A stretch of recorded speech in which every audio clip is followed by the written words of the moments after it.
Strādāju Rīgas Zoltotas ģimnāzijā, kas ir viena no lielākajām skolām, Krievu skolām Latvijā. Jā. Mums ir kopā 1400 bērnu un mums ir 110 skolotāji. Kolektīvs ir milzīgs. Nu, lūk, pirmo gadu strādājot skolā, bilingvālā skolā, jūs atceraties, kas notika, tur bija tāds referendums par valodu jautājumu un tādām lietām. Un tad diezgan interesanta pieredze, dzīves pieredze man pašai bija par to, ko nozīmē vispār attiecības starp latviešiem un krieviem, kāda ir attieksme pret valodu un tā. Arī man radās pārliecība, ka ir bišķiņi savādāk jāpamaina. Bērniem jāiedod cita dzīves pieredze, un līdz ar to mēs arī ar Daci, kas ir man otra kolēģi, kur strādā ļoti latviskā skolā Ikšķilē, izdomājām, ka ir jāiedod bērniem šī iespēja saprast, ko nozīmē viena vai otra kultūra, mentalitāte un tā.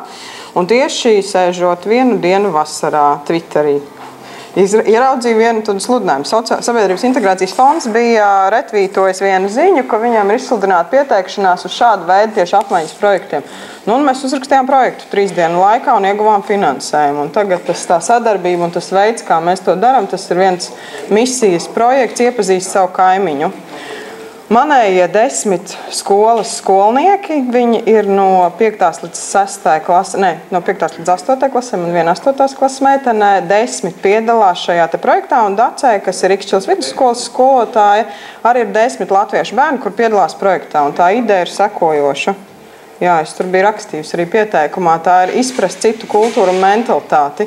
Un tāda bija arī tā doma, ko mēs gribējām. Mēs gribējām nedaudz bērniem paplašināt to redzesloku, saprast, ko nozīmē dzīvot Krievu ģimenē, ko nozīmē dzīvot latviešu ģimenē, un tagad tas ir veiksmīgi īstenots. Ar ko šis projekts atšķirās no citiem, kas Latvijā tika apstiprināti, tas, ka mēs esam 2 skolas skolotājs. Mēs bērniem ļaujam šo pieredzi, ko viņi iegūst dzīvojot šajā viesģimenē, pārnest arī skolā. Un tagad tas, ko mēs redzam, ir ļoti labs, tas, kā tas sauc, uz tauriņa efekts. Mums ir tikai 10 bērni aizbraukuši uz Ikšķili, dzīvot Ikšķiles ģimenē, nu, piemēram, manā skolā. Un viņi ir jau, kā to teikt, izstāstījuši visai skolai. Tātad, respektīvi, ļoti daudzi bērni jau ir ar to informāciju un to labo pieredzi, kāda viņiem ir, viņa pārnesta jau visā skolā. Un tieši tas pats notiek Ikšķilē. Ikšķiles bērni ir dzīvojuši Rīgā, šeit, Krievu ģimenēs, pēc tam aiznes to pieredzi tālāk. Kāpēc viņš arī patīk? Tāpēc, ka viņiem ir iespēja redzēt pilnīgi savādāk to mācīšanās metodi. Arī tas, kas atšķirās. Ikšķiles skola salīdzinājumā pēc izmēram tiešām maziņa. Mana skola ir liela, un viņi jau bērni spēja salīdzināt, ko tas nozīmē mācīties mazā skolā, teiksim, ārpus Rīgas skolā, jā, un vienā lielā skolā, kur ir, kā bērni saka, skudru pūznis liels.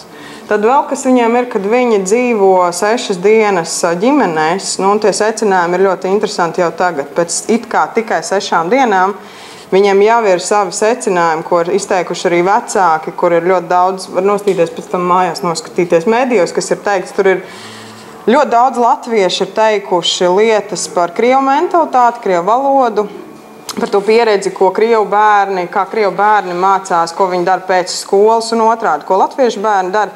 Mēs viņiem vienkārši parādījām, kad ir jārunā, kad diskusija ir svarīga. Mēs parādījām šo citu pieredzi, un šis projekts ir par to. Mums ir 6 dienas, kuru laikā viņi var lieliski viens otru iepazīt.